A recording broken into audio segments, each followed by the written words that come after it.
여호와께서 요셉과 함께 하심으로 그가 형통한 자가 되어 그의 주인 애굽 사람의 집에 있으니 그의 주인이 여호와께서 그와 함께 하심을 보며 또 여호와께서 그의 범사에 형통하게 하심을 보았더라. 아멘. 우리 앞뒤 좌우 계신 분들과 반갑게 인사하도록 하겠습니다. 사랑하고 축복합니다.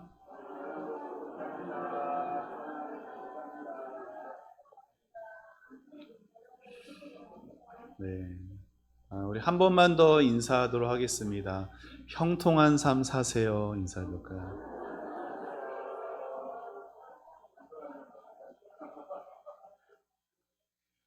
네.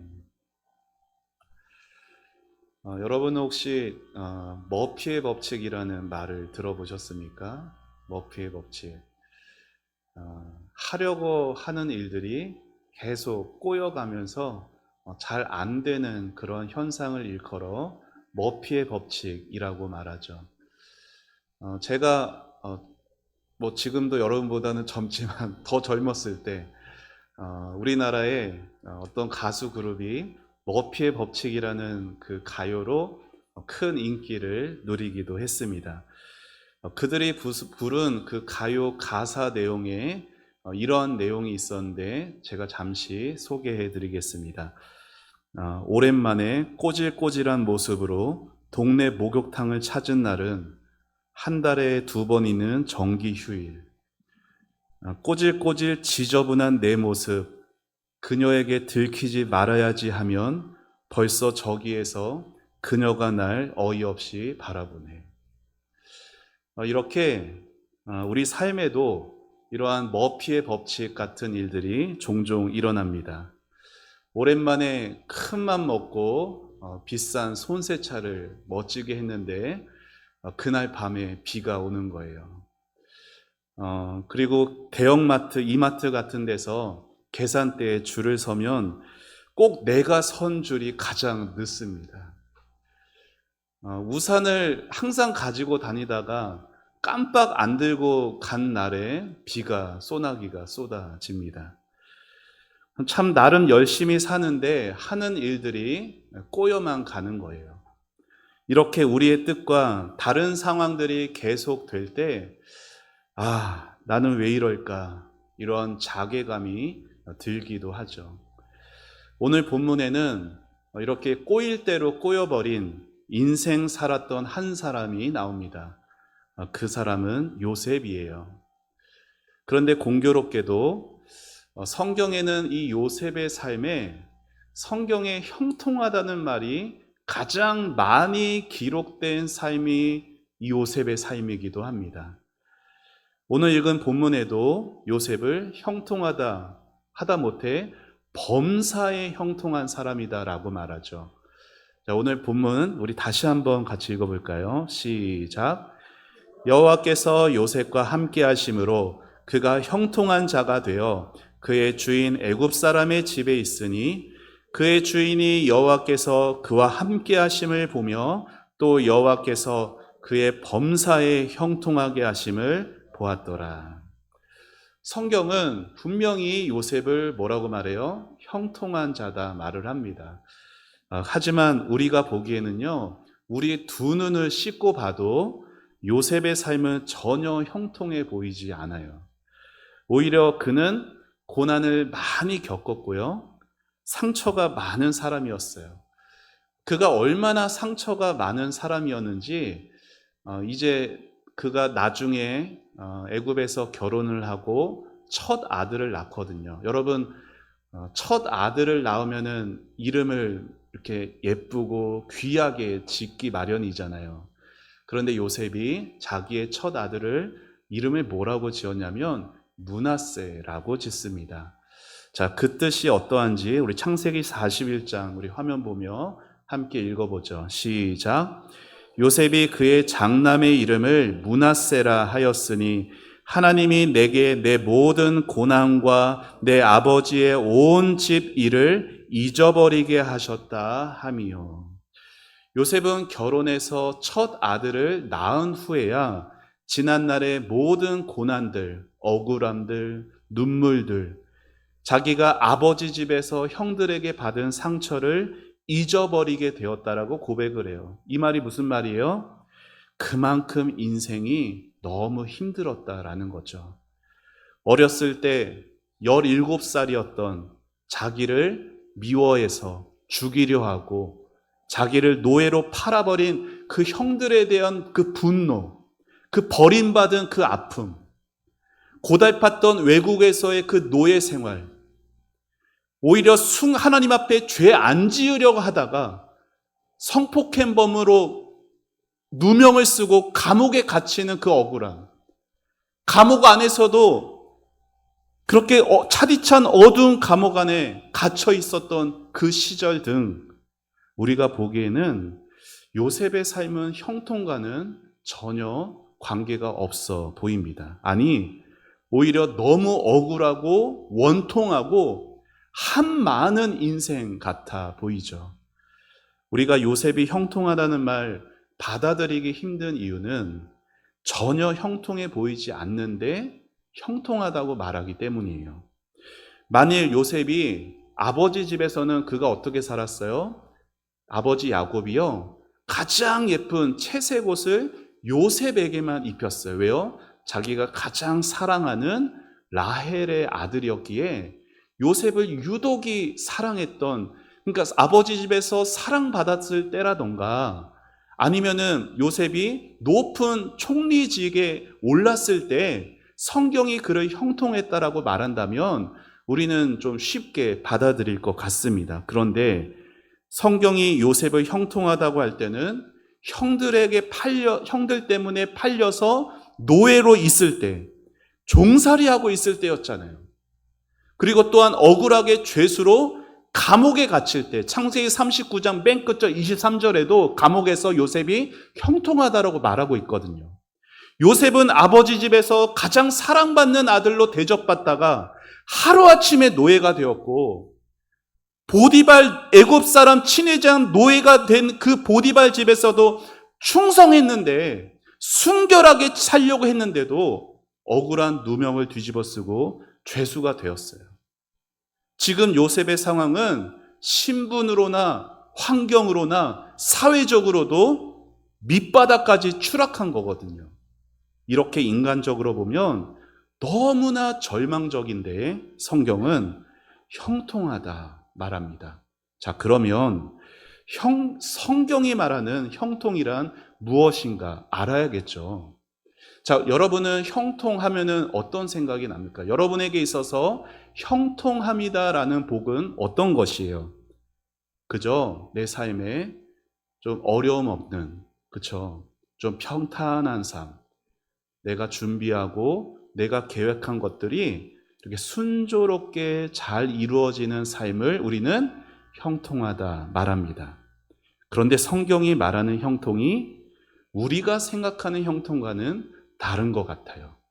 자, 성경이 말하는 형통의 개념은 이것이에요. 자, 우리 화면 보며 같이 읽어보시죠. 시작. 형통은 하나님의 뜻이 이루어지는 것입니다. 자, 우리가 생각하는 형통이랑 달라요. 성경이 가르치는 형통함이 뭐예요? 하나님의 뜻이 이루어지는 것. 하나님의 말씀이, 하나님의 약속이 내 삶에 이루어지는 것이 성경이 말하는 형통이에요.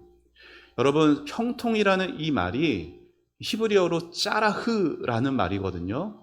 짜라흐. 근데 이 말의 의미가 무슨 의미냐면 돌진하다, 막힘없이 전진하다, 이러한 의미예요. 그러니까 앞에 어떤 막힘이 되는 일, 장애물이 있어도 그것을 뚫고 막힘없이 향해 나아가는 것, 이게 성경이 말하는 형통함이다라는 겁니다. 자, 이에 대한 말씀 우리 두 구절만 좀 살펴볼 텐데, 자, 우리 잘 아는 우리 시편 1편 말씀 같이 읽어봅시다. 시작. 오직 여호와의 율법을 즐거워하여 그의 율법을 주야로 묵상하는도다. 그는 시냇가에 심은 나무가 철을 따라 열매를 맺으며 그 잎사귀가 마르지 아니함 같으니 그가 하는 모든 일이 다 형통하리로다. 여러분, 이 말씀 들으면은 내가 하는 일 다 잘 될 것 같다, 이렇게 생각할 수 있지만, 여러분, 시냇가에 심어진 나무 입장에서의 형통은 뭘까요? 철을 따라 열매를 맺는 거예요. 철을 따라 열매를 맺는 게 무슨 의미예요?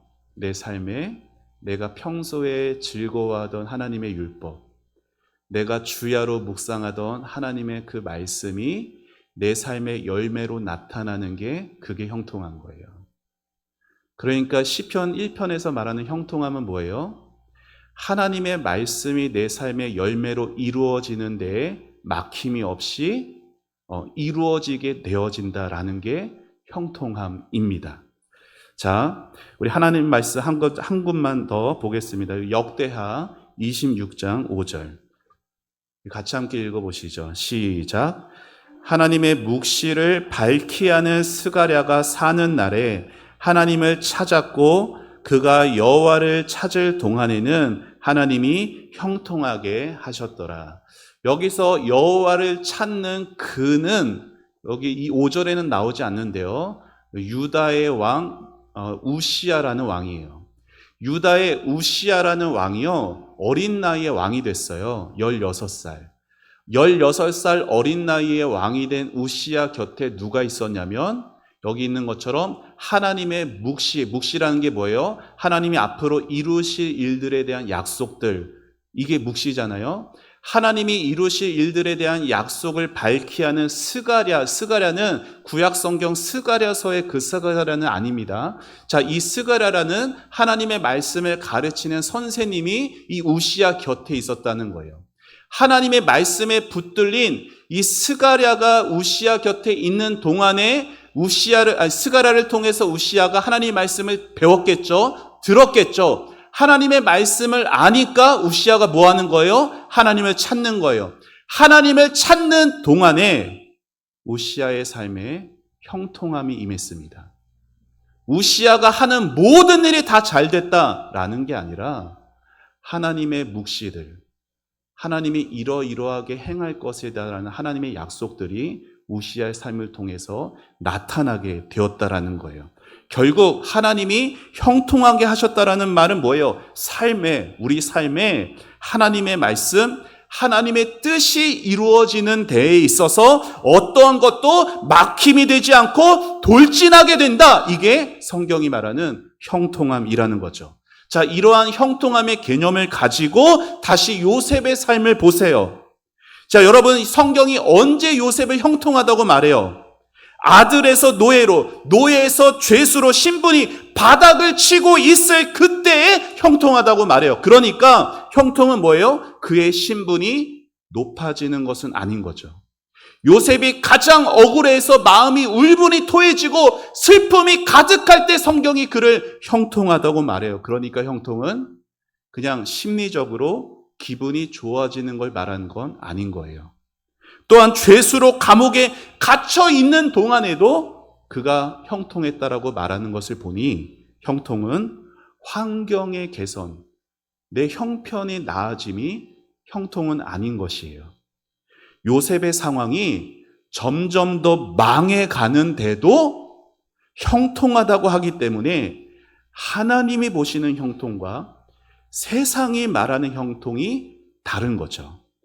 요셉이 형통했다라는 것, 주변 사람들 형들이건 보디발의 아내건 아니면 자기에게 은혜 입었는데 자기 잘 봐줄 것처럼 해놓고서 자기 잊어버린 술 맡은 관원장이건, 주변 사람들이 요셉에게 나쁜 행동을 해서 요셉의 환경을 비참하게 했지만 요셉의 삶은 그런 방해들에 막히지 않았다라는 거예요.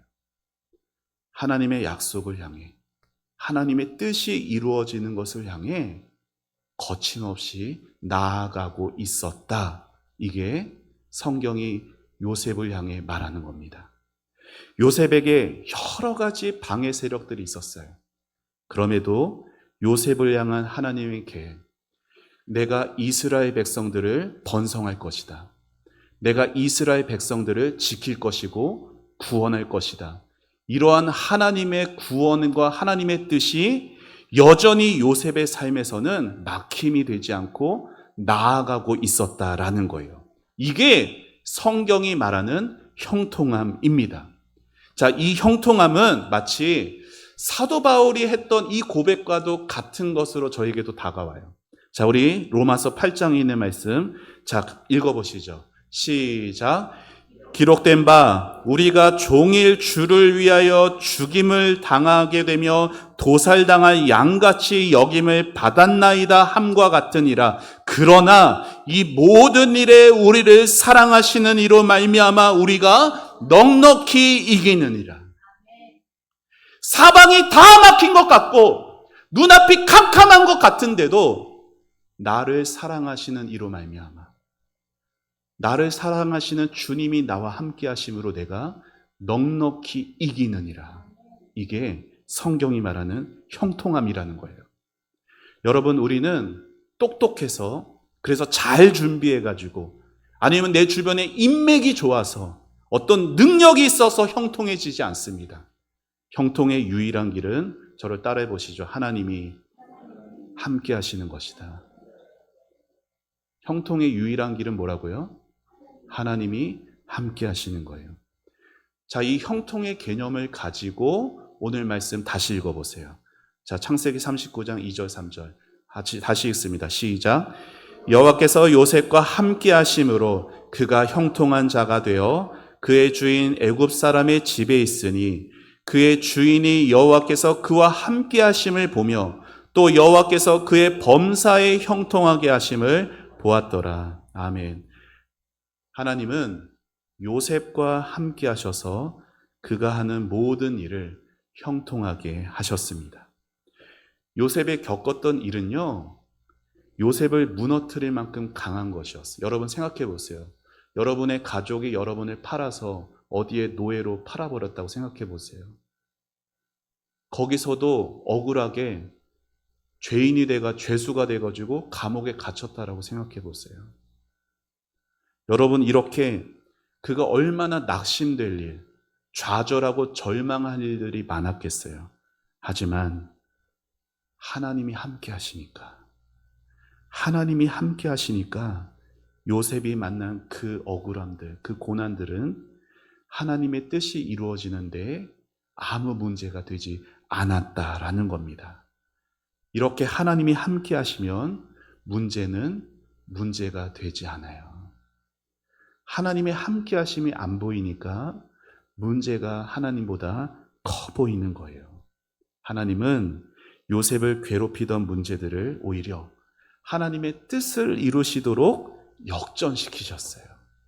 따라서 오늘 우리 삶의 가장 중요한 건 뭐예요? 우리 삶의 처지와 우리 삶의 형편이 아니라 정말 중요한 것은 하나님이 나와 함께 하시느냐. 이것이 가장 중요한 것입니다.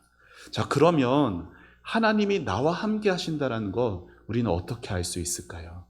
지난 목요일에 구약성경대학에서 제가 소개해드린 이야기가 있습니다. 여러분에게도 소개해드립니다. 어느 날 내가 공부에 미쳤습니다. 제 얘기가 아니라 책 이름이에요.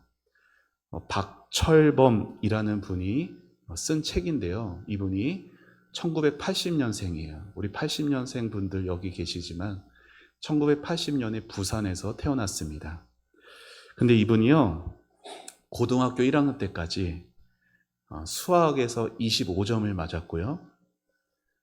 반에서 꼴찌를 했습니다. 고등학교 1학년 때까지 반에서 꼴찌를 한 이분이요, 어느 대학에 들어갔느냐? 서울대학교에 들어갔어요. 공과대학교에 입학을 합니다. 1999년에. 그가 어떻게 공부에 미치게 되었는지, 하나님이 어떻게 자신과 함께 하셨는지 그는 그의 책에서 이렇게 기록을 해요. 읽어드릴게요. 저는 재수해서 서울대학교 공과대학에 들어갔는데 첫 입시 실패를 통해서 도리어 하나님과의 관계를 회복하는 은혜가 있었습니다. 고등학교 3학년 때 저는 공부한다는 핑계로 하나님을 점점 잊어갔습니다. 하나님 없이도 내 노력으로 얼마든지 성공할 수 있다라는 생각이 들었습니다. 그런데 그 생각 처음에는 대수롭지 않게 여겼어요. 제 외할머니가 참 믿음 좋은 분이셨는데 외할머니가 겸손의 신앙이 무엇인지 몸소 저에게 보여주셨습니다. 하지만 저는 그건 외할머니의 신앙일 뿐 내 스타일이 아니라며 저는 고집을 부렸습니다. 그러나 재수할 때는 내 모든 것이 하나님의 손 안에 있다라는 사실을 잊지 않으려고 노력했습니다. 그래서 아침마다 성경을 읽었고, 그리고 가방에 큐티책을 넣어서 쉬는 시간대마다 읽어갔습니다. 그리고 공부를 일찍 마치고 집에 들어오는 날에는 저녁마다 드리는 가정 예배에 참석했고, 자기 전에는 하나님 앞에서 하루를 돌아보며 반성하고 회개하는 기도, 그리고 오늘도 나를 도와주신 하나님께 감사하는 기도, 그리고 내일의 삶도 맡겨드리는 기도를 빼놓지 않았습니다. 이렇게 주님을 향한 제 마음 자세를 바꾸니까 공부 방법이 달라졌습니다. 제 첫 수능 실패의 원인이 저의 교만에 있었기에 이제 제 변화의 방향은 겸손에 두었습니다. 저는 공부 방법에 있어서 겸손을 유지하려고 했습니다. 아침부터 저녁까지, 마음가짐부터 드러나는 행동까지 모든 변화와 노력의 방향을 겸손에 맞추려고 했어요. 제가 그렇게 한 것은 그렇게 하면은 하나님이 공부 잘하게 해주시겠지 해서가 아니라, 제가 그렇게 하는 게 그저 하나님이 원하시는 것이라고, 제가 그저 그렇게 하는 걸 하나님이 기뻐하시는 것이라고 느꼈기 때문입니다. 우리가 하나님 앞에 바로 선 자세를 보이면 하나님의 도우심의 손길이 일어납니다. 그리고 그 도우심을 통해 하나님이 저와 함께 하신다는 것을 저는 느낍니다. 비참하고 어두울 거라고 예상했던 저의 재수 시절을 하나님은 오히려 함께 하심의 축복으로 채워 주셨습니다. 이 내용이에요. 저도 재수를 했거든요. 근데 이분처럼 그렇게 살지는 못했던 것 같아요. 여러분, 하나님의 함께 하심은요, 우리가 하나님 앞에 바로 설 때 경험하는 거예요. 여러분 말하시잖아요. 하나님이 함께 하신다고? 하나님이 함께 하시는 게 어딨냐고. 왜 안 느껴지는지 알아요? 하나님 앞에 우리가 바로 서 있지 못하기 때문이에요. 우리 누구나 다 형통한 삶 살기 원하잖아요. 그래서 하나님이 좀 도와주셔서 내가 하는 일, 내가 계획한 대로 좀 잘 되기를 우리는 바랍니다. 설교 서두에서 말씀드린 그 머피의 법칙 가요 있잖아요. 거기에 후렴 가사에 이런 내용이 있어요. 자, 제가 읽어드릴게요. 자, 화면 잘 보세요. 세상 모든 게 다 내 뜻과 어긋나 힘들게 하여도 내가 꿈꿔온 내 사랑은 널 위해 내 뜻대로 이루고 말 테야. 여러분, 이 가사의 내용이 어때요? 세상 가요가 말하듯이 또 세상이 바라는, 또 우리가 바라는 형통도 그러합니다. 내가 꿈꿔온 내 뜻 이루는 게 형통이다. 하지만 성경이 말하는 형통이 뭐예요? 자, 저를 한번 따라해 보시죠. 내 뜻 이루는 게 아니라 하나님의 뜻이 이루어지는 것. 내 뜻 이루는 게 아니라 하나님의 뜻이 이루어지는 것이 뭐라고요? 형통이에요. 나를 통해서 하나님의 뜻이 이루어질 때 진정한 형통의 삶을 살아가는 것입니다. 때로 우리 삶에 얼마나 많은 시련들이 옵니까? 때로 우리의 삶에 원치 않았던 환난과 고통들이 찾아옵니까? 하지만 누가? 하나님이 여전히 함께 하시기에, 그분이 날 도우시기에 우리는 믿음으로 이겨낼 수 있는 것입니다. 이 하나님의 도우심은 우리가 하나님 앞에 바른 태도를 가질 때에 그 도움의 손길이 보이는 거예요. 그러니 하나님 앞에서 먼저 하나님, 저의 삶을 형통하게 해주세요. 하나님, 제가 준비하는 것 좀 잘 되게 해주세요. 이러한 기도 앞서서 무슨 기도? 하나님, 제가 하나님 앞에서 바로 서게 해주세요. 이러한 기도로 먼저 주님 앞에 서시는 여러분 되시기를 축원합니다. 내가 이렇게 예배 빠지지 않으니까, 내가 이렇게 헌금도 빠지지 않으니까, 내가 이렇게 교회 위에서 봉사도 하니까 하나님이 날 좀 도와주시겠지. 하나님이 내 일 좀 책임져 주시겠지.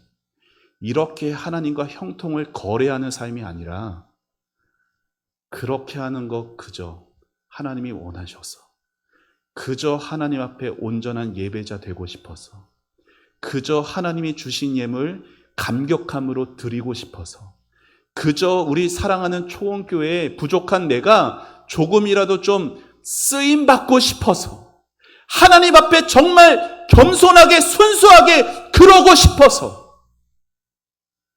그렇게 우리가 하나님 앞에 설 때 우리가 예기치 못한 하나님의 도우심의 손길이 임하게 되실 것입니다.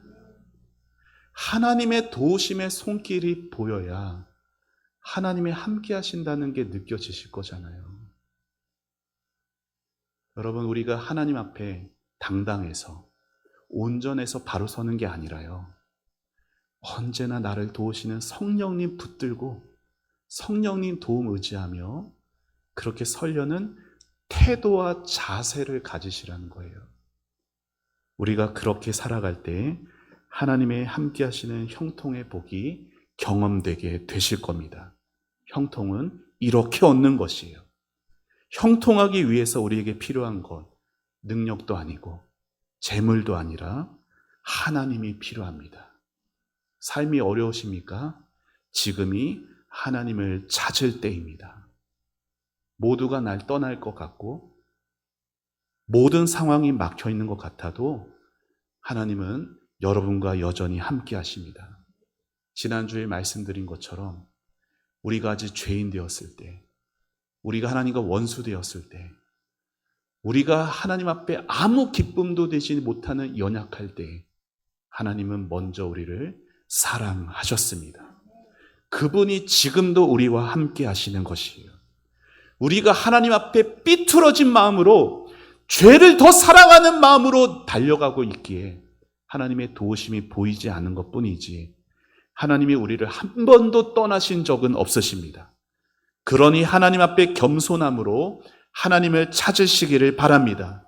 그러면 언제나 함께 하시는 하나님께서 하나님의 시간에 하나님의 방법으로 여러분의 삶을 지키실 것이고 단숨에 역전시킬 줄 믿습니다. 하나님을 떠나서는 어떠한 형통도 없어요. 하나님이 함께 하심이 곧 형통함입니다.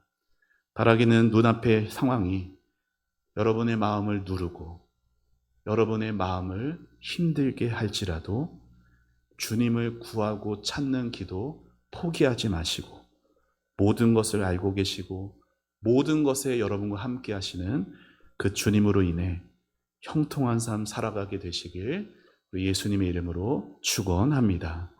우리 같이 함께 찬양하고 기도하시죠.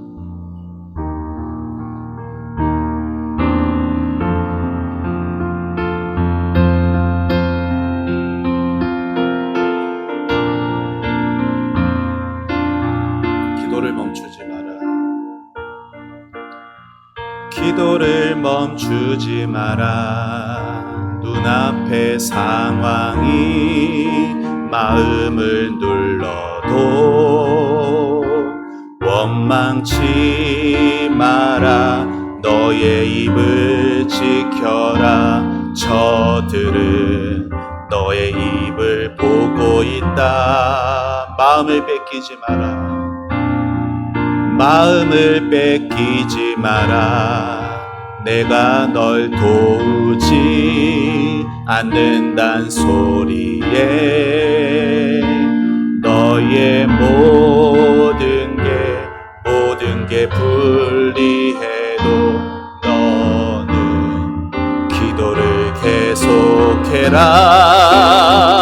너 너 기도를 멈추지 마라. 내가 너의 그 모든 상황을 바로 역전시키리니 너 기도를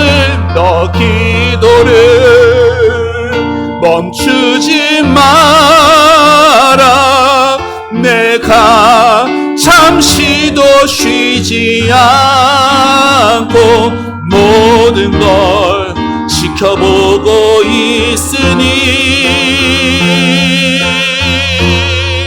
바로 역전되리라. 우리 한 번 더 고백합니다. 기도를 멈추지 마라.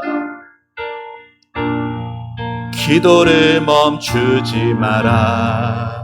눈앞의 상황이 마음을 눌러도 원망치 마라. 너의 입을 지켜라. 저들은 너의 입을 보고 있다. 마음을 뺏기지 마라. 마음을 뺏기지 마라. 내가 널 도우지 않는단 소리에 너의 모든 게 불리해도 너는 기도를 계속해라. 너 기도를 멈추지 마라. 내가 너의 그 모든 바로 역전시키리니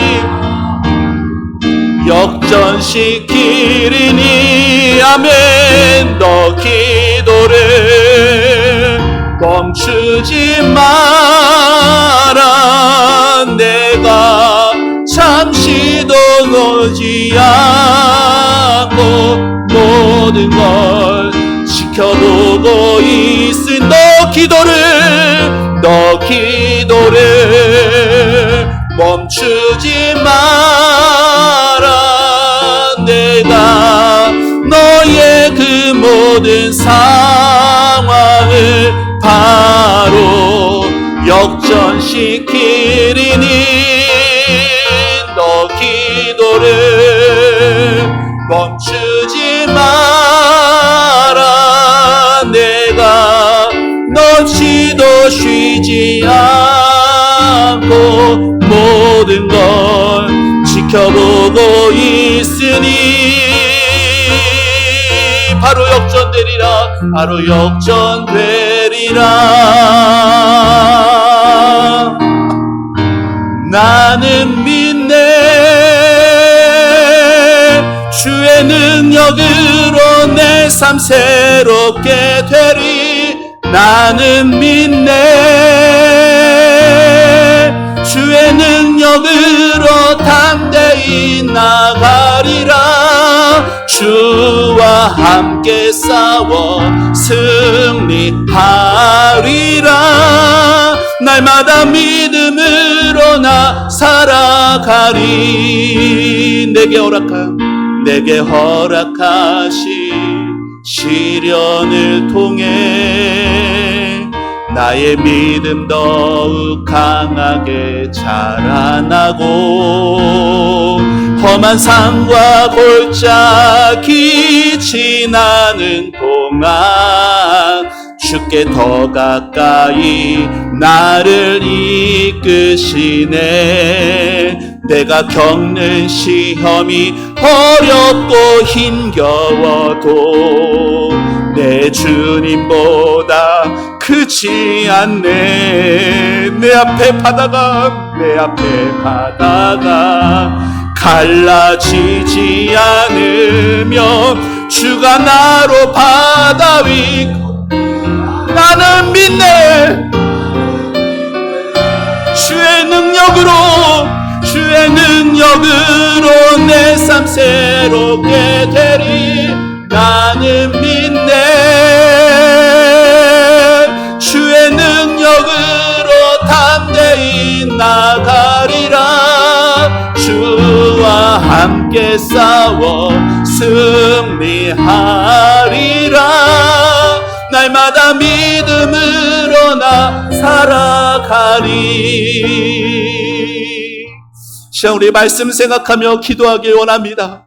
사랑하는 여러분, 여러분 삶에 형통하길 바라시죠? 저도 형통하길 바랍니다. 그런데 그 형통은 세상에서 말하는 형통이 아니라 내 삶에 하나님의 뜻이, 하나님의 계획이 이루어지는 것이라고 성경은 말하는 것이에요. 내 삶에 하나님의 뜻이 이루어지게 해주세요. 하나님, 제가 하나님 앞에 바로 설 수 있게 해주세요. 하나님, 그래서 나를 좀 도와주세요. 하나님이 함께 하시면 좀 보게 해주세요. 하나님, 그래서 내 삶에 모든 막혀져 있는 것들, 경제적인 상황, 내 건강의 문제, 관계의 문제들, 많은 막힌 것들이 있지만 하나님이 나를 위해서 이루시고자 하시는 그 하나님의 뜻 막힘없이 이루어질 수 있도록 형통한 삶 살게 하옵소서. 믿음으로 승리하게 하옵소서. 내 삶의 사망의 음침한 골짜기가 내게 다가와도 주께서 함께 하시기에 나는 두려워하지 않겠습니다. 넉넉히 이기며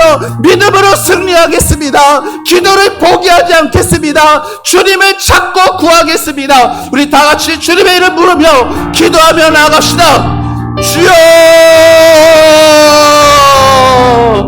아버지 하나님, 은혜를 감사합니다.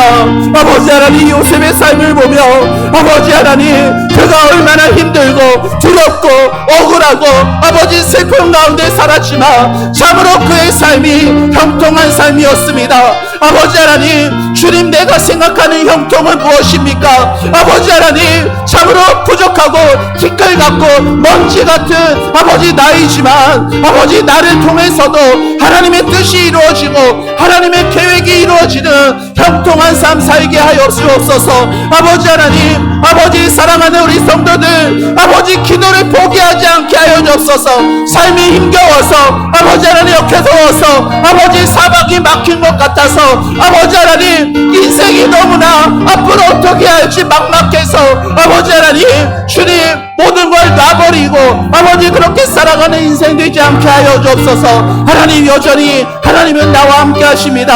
아버지, 여전히 하나님은 나와 함께 하십니다. 하나님의 함께 하심으로 아버지 하나님, 은혜로 아버지 믿음으로 아버지 승리하게 하여 주옵소서. 나를 사랑하시는 이로 말미암아 넉넉히 이기느니라. 나를 사랑하시는 이로 말미암아 넉넉히 승리할 것을 믿음으로 바라봅니다. 하나님, 사랑하는 우리 성도들, 아버지 생업의 자리에서, 사업장의 자리에서 아버지 하나님, 하나님의 살아계심과 하나님의 도우심을 경험하게 하여 주옵소서. 하나님 앞에 아버지 바로 서는 신앙들이 되게 하시고 하나님 앞에 아버지 온전한 신앙이들로 설 수 있도록 하나님 축복하여 주옵소서. 하나님 앞에 그저 온전한 예배자로, 아버지 하나님 앞에 그저 하나님 감사함으로 예물 드리는 자로, 아버지 앞에 아버지 즐거이 교회를 위해 헌신하는 자로 아버지 설 수 있도록 주여 역사하여 주옵소서. 주여 역사하여 주옵소서. 주여 우리 성도들에게 아버지 하나님의 함께 하시는 하나님의 도우심에 아버지 형통한 복을 부어 주시옵소서. 하나님, 우리를 통하여서, 우리 교회를 통하여서 하나님의 뜻이 이루어지게 하여 주옵소서. 하나님의 계획들이 아버지 하나님, 우리의 계획이 아닌 하나님의 계획들이 이루어지는 우리의 삶과 우리 교회가 되어질 수 있도록 역사하여 주옵소서. 하나님, 우리 살아가는 성도들 아버지 모든 삶에 낙심하지 않게 해주시고 아버지 위로 얻게 해주시고 새 힘을 얻을 수 있도록 아버지 믿음으로 일어설 수 있도록 주의 능력으로 서게 하여 주옵소서. 아버지, 주님, 모든 것을 보시고 모든 상황을 역전시키시는 우리 주님 앞에 기도를 포기하지 않고 전심으로 기도하며 나아가는 우리 성도들 되게 하옵소서. 주님 감사합니다.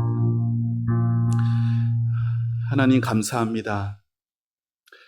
추석 연휴를 맞아서 참으로 풍성한 한가위라는 말처럼 우리의 삶 형통하기를 바라나 아버지, 세상에서 말하는 형통이 아닌 하나님이 보시는 그 형통의 복을 구하고 아버지 하나님의 선하신 그 뜻과 계획, 우리는 지금은 알지 못하지만 하나님이 우리를 너무 사랑하셔서 우리를 위해 품으신 그 아름다우신 그 뜻과 계획이 우리의 삶에 놀랍도록 이루어지게 하여 주옵소서. 하나님, 경제적으로 어려운 것이 하나님의 뜻이 이루어지는데 방해가 되지 않습니다. 하나님, 내 몸이 건강이 약해지는 것이 하나님의 뜻이 이루어지는데 방해가 되지 않습니다. 아버지, 눈앞에 보여지는 현실만 보고 아버지 좌절하고 낙심하는 게 아니라 그 모든 어려움들을 뚫고 가시는 하나님의 형통함이 우리 삶에 임하게 하여 주옵소서. 하나님 앞에 온전히 바르게 설 수 있도록 주님 도와주시옵소서. 교만한 마음들을 버리게 하여 주시고 겸손함으로 하나님 앞에 설 수 있도록 도와주시옵소서. 겸손한 자를 높이시고 겸손한 자에게 함께 하시는 우리 하나님의 살아계심을 보게 하여 주시옵소서.